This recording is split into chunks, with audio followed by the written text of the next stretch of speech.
जन सो मोहि पावा, मोहि कपट छल छिद्र नावा। भगवान को केवल प्रभु के चरणों में, मां नर्मदा जी के चरणों में धन संपत्ति नहीं, केवल अपना शुद्ध हृदय, निर्मल हृदय अगर मां नर्मदा जी के चरणों में समर्पित कर देंगे कि मां हम तुम्हारे हैं, तुम हमारे हो, तेरी शरण में है, तुम ही रक्षा करो मां। और जिस दिन हम ये भाव बनाएंगे तो फिर देखना किसी भी प्रकार के कोई कार्य कोई रोक नहीं सकता है। आज मनु जी महाराज की आकुतिनाथ की कन्या का विवाह रुचि प्रजापति जी से होता है। भगवान आज ऋषि मार्कंडेय जी कहते हैं राजा युधिष्ठिर जी से, ये नर्मदा पुराण के वक्ता कौन है?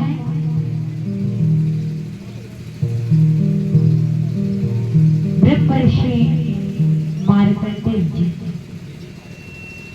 और श्रोता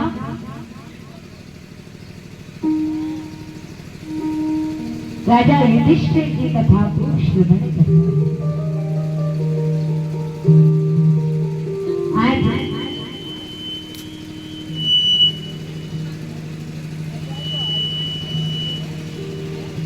ब्रह्म ऋषि मार्कंडेय जी कहते हैं मनु जी महाराज के आकुति नाम की कन्या का विवाह हुआ। आगे प्रसूति नाम की कन्या का विवाह दक्ष प्रजापति से होता। उन्हें दक्ष प्रजापति के यहाँ शक्ति महारानी का प्रादुर्भाव होता है और शक्ति महारानी का विवाह देवादिदेव महादेव से होता है। देवादिदेव महादेव श्री सती महारानी का विवाह हुआ। एक बार दक्ष प्रजापति की सभा में समस्त देवी देवता एकत्रित थे। उसी सभा में देवादिदेव महादेव की विराजमान थे। जैसे ही दक्ष प्रजापति आए, सबने दक्ष प्रजापति को देखकर अभिवादन किया, मान सम्मान के स्वागत किया, प्रणाम किया। लेकिन देवादिदेव महादेव ने ऐसा नहीं है कि प्रणाम नहीं किया, मन ही मन प्रणाम, मन ही मन दक्ष प्रजापति को प्रणाम। लेकिन दक्ष प्रजापति को लगा कि मेरा दामाद होने के बाद भी मुझे प्रणाम नहीं किया, मेरा मान सम्मान नहीं किया, मेरा अपमान किया इसने। ये तो मेरा दामाद है, इसके अंदर इतना शिष्टाचार, इतनी बुद्धि नहीं थी। दक्ष प्रजापति वहीं पर अब शब्द कहने लगे देवादिदेव महादेव को। और जब अब शब्द कहने लगे कि कैसी मूढ़ बुद्धि का ये मेरा दामाद है, इसके अंदर ये शिष्टाचार नहीं है। जब कुछ अब शब्द कहे, दक्ष प्रजापति ने नंदी महाराज को क्रोध आ गया। नंदीश्वर ने कहा, बोले हे दक्ष प्रजापति, तुम हमारे स्वामी को अब शब्द कह रहे हो। शांत चित्त सोम स्वभाव के देवादिदेव महादेव शांत बैठे, कुछ कहते ही नहीं। जब नंदीश्वर और दक्ष प्रजापति का दोनों का वार्तालाप बढ़ने लगा तो देवादिदेव महादेव ने जागृत हुए देखा, बोले ये तो लड़ाई झगड़ा बढ़ता ही जा रहा है। और जहां प्रभु की निंदा होती हो, कहीं कोई लड़ाई कोई झगड़ा होना आरंभ हो, उस जगह को छोड़कर चले जाना। देवादिदेव महादेव भी उस स्थान को छोड़कर चल दिए कैलाश पर्वत पर। लेकिन यही ईर्ष्या भाव के कारण दक्ष प्रजापति ने विशाल यज्ञ का आयोजन करवाया। उस यज्ञ आयोजन में सबको बुलाया, सबको पत्रिका भेजी। समस्त देवी देवताओं का स्थान था, लेकिन देवादिदेव महादेव का कोई स्थान नहीं। बोले जिस जवान ने मेरा अपमान किया, मेरा मान सम्मान नहीं किया, उनका कोई स्थान नहीं। इधर समस्त देवी देवताओं को पता था, समस्त वीरंगनाओं अप्सराओं को पता था कि देवादिदेव महादेव से सती महारानी के यहाँ कोई पत्रिका, कोई निमंत्रण नहीं भेजा है दक्ष प्रजापति। तो उसी भाव के कारण जितने भी अप्सराएं दक्ष प्रजापति के यहाँ यज्ञ में जाती, तो अपने अपने विमान पर विराजमान होकर अपना विमान कैलाश पर्वत की ओर से लेकर जाती। रिश्तेदारों की भी आज भी आदत होती है, अगर किसी भाई भाई की कोई लड़ाई हो गई है और वही भाई के यहाँ कोई शादी है या कोई भी कुछ काम है, कार्य होता है, कोई आयोजन होता है, तो रिश्तेदारों को पता है कि वो उसी का भाई उसको नहीं बुलाया होगा, लड़ाई है उसकी। तो जितने भी रिश्तेदार जाना कहीं और होगा, भोपाल जाना होगा, लेकिन आपके घर से उधर से होते हुए जाएंगे बताने के लिए कि देखो तुम्हारे भाई ने तुमको नहीं बुलाया, उसके यहाँ कथा का आयोजन जान करके जाएंगे। ऐसे दक्ष प्रजापति ने अपनी ही पुत्री सती महारानी को नहीं बुलाया, तो जितने भी अप्सराएं वीरांगनाएं जाते हैं देवी देवता, सब अपना अपना विमान कैलाश पर्वत की ओर से लेकर गए। सती महारानी ने देखा वे समस्त देवी देवता यह अप्सराएं विमान पर बैठकर कहाँ जा रहे हैं। देवादिदेव महादेव तो अपने इष्ट के ध्यान में बैठे। अब जब तक ध्यान से जागृत नहीं हो, जब तक पूछे कैसे, क्या करें? इतने में आज सती महारानी ने इधर से उधर सामान उठाकर फेंकने लगी, आवाज करने लगी। देवादिदेव महादेव शिवाजी से जागृत हुए। बोले देवी क्या कर रही हो, क्या हो गया? बोले स्वामी ये समस्त देवी देवता वीरांगनाएं अपने अपने विमान पर विराजमान होके कहाँ जा रही हैं, जरा मुझे बताइए। देवादिदेव महादेव कहते हैं देवी ये समस्त देवी देवता आपके पिताजी के घर दक्ष प्रजापति के यहाँ जा रहे हैं। आपके पिताजी के यहाँ यज्ञ का आयोजन है। बोले क्या स्वामी हम नहीं जाएंगे? वो तो हमारे पिता हैं, हमें भी चलना चाहिए। देवादिदेव महादेव कहते हैं देवी जिसे बुलाया नहीं गया है, जहाँ कोई पत्रिका नहीं भेजी हो, वहां जाना नहीं चाहिए। बिन बुलाए जाओ तो अपमान ही प्राप्त होता है, कभी मान सम्मान नहीं मिलता है। देवी नहीं जाना है, कोई निमंत्रण कोई पत्रिका नहीं आई है आपके पिता के घर से, इसलिए हम नहीं जाएंगे। देवादिदेव महादेव ने जैसे ही कहा, सती महारानी कहती है स्वामी लेकिन वह तो हमारे पिता का घर है, और शास्त्र कहते हैं माता पिता के घर, गुरु के घर, गुरु स्थान, मंदिर, और जहाँ कहीं प्रभु चर्चा सत्संग कथा होती हो वहाँ बिना बुलाए जा सकते हैं। वहाँ कभी इंतजार नहीं करना चाहिए कि हमें पत्रिका दी नहीं दी, जा सकते हैं। ले स्वामी वो मेरे पिता का घर है, इसलिए मैं बिना बुलाए भी आ सकती हूँ। देवादिदेव महादेव तो त्रिकालदर्शी है, सब कुछ जानते हैं। बोले देवी अगर तुम जाओगी तो वापिस नहीं आओगी, इसलिए मत जाओ।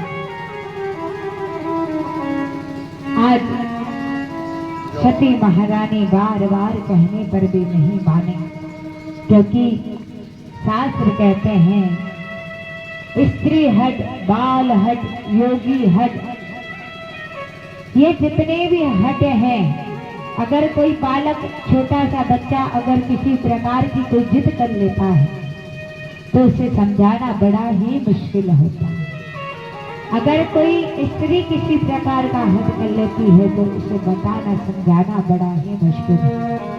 आज सती महारानी ने भी हट कर लिया, अब क्या करें?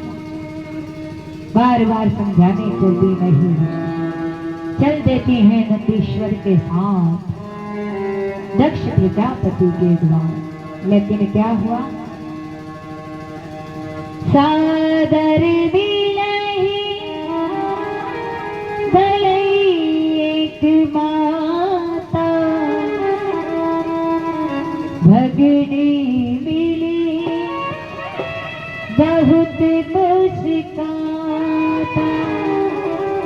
जब पिता के द्वार पे पहुंची, माँ ने हृदय से लगाया, लेकिन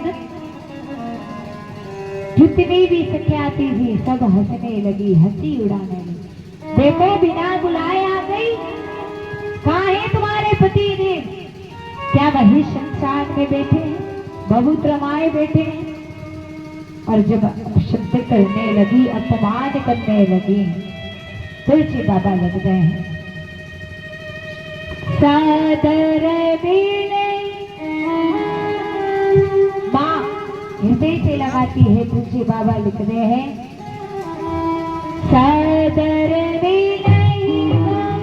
लही एक माता, भगनी मिली बहुत मुस्काता।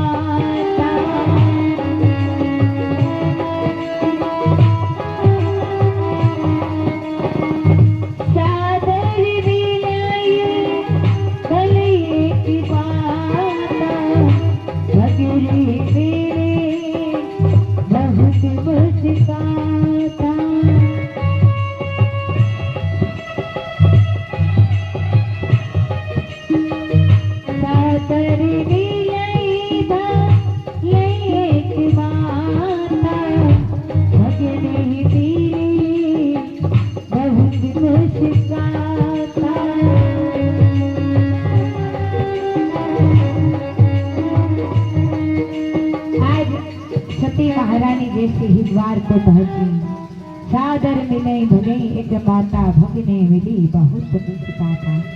माँ ने हृदय से लगा लिया दशरथी महारानी ने, लेकिन जितनी भी सख्याती हंसी उड़ाने लगी।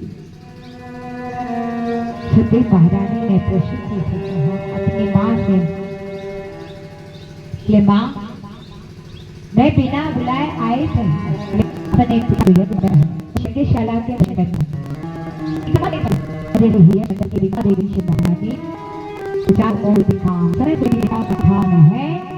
लेकिन क्षत्रिय महारानी ने देखा कि मेरे स्वामी केवल आज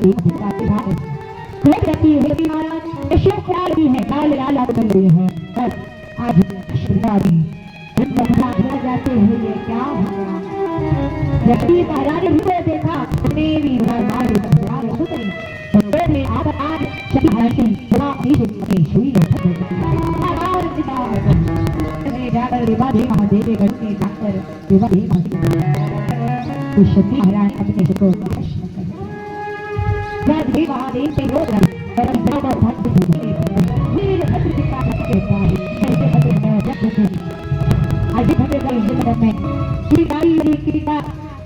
रुमाल लिया किसी की नक्षत्रपति के मदद को किसी पूरा हो या करने वाले भी मार अब इस यज्ञ पूरे का सामर्थ्य था केवल एक महादेव। महादेव की शरण गए, क्योंकि महादेव है असहज स्वभाव के मेरे प्रभु, देवादिदेव महादेव। आइए आप हम सभी महादेव के चरणों में चलते हैं।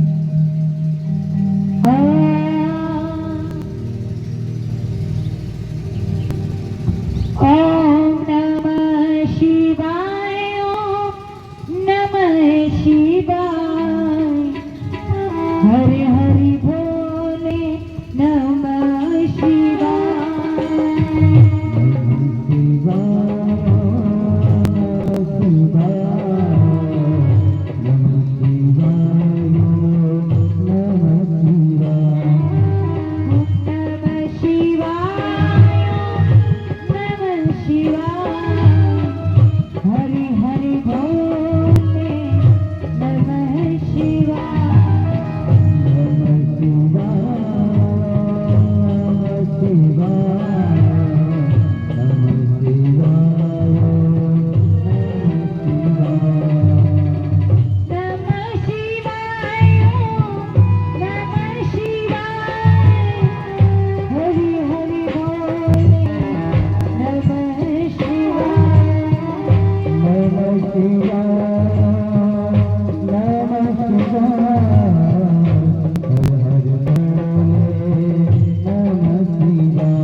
जटाधराय शिव जटाधर